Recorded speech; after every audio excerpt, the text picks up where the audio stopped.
فهذا الشيء، لأنه قيل لي كثرت الكآبة عند المسلمين وحق لهم أن يكتئبوا لما يرون، لكن إذا تذكروا بعد ذلك هذه الآيات التي يخبر فيها ربنا سبحانه أنه يكفي عباده، أنه هو لطيف بعباده.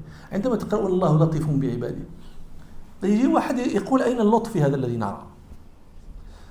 نقول له أول ما هو اللطف؟ ما هو اللطف؟ بعضهم يحسب اللطف عندنا في اصطلاح الشريعة هو هذا اللطف، أنت لطيف معي يعني أصنع بك هذا، هذا لطفك بابنك ولطفك بزوجتك. الله لطيف. يقول بعض أهل العلم في تعريف اللطف: اللطف إظهار الأمور في صور أضدادها. اللطف إظهار الأمور جاء في صور أضداد كمال يوسف، صيره رقا لكي ينال عزا وملكا ربه تعالى. صيره رقا لكي ينال عزا وملكا، هذا اللطف.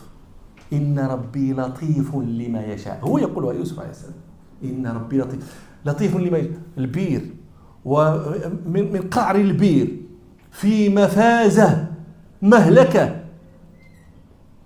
لو صح حتى تنقطع عبال صوته ما سمع.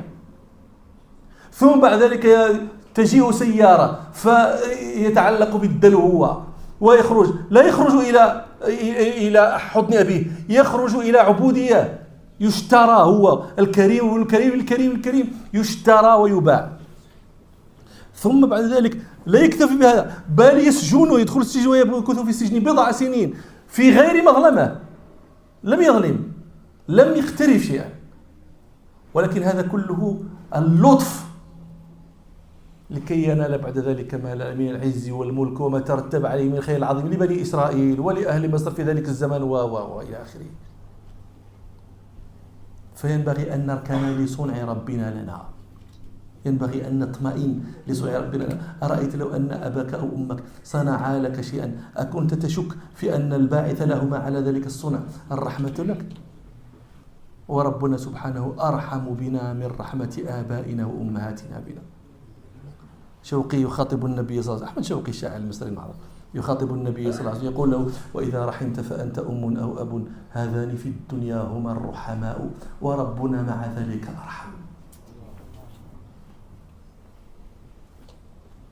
فنسأل ربنا سبحانه أن يرزقنا الاطمئنان إلى صنعه وحسن الظن به. ويقول سبحانه: أنا عند ظن عبدي بي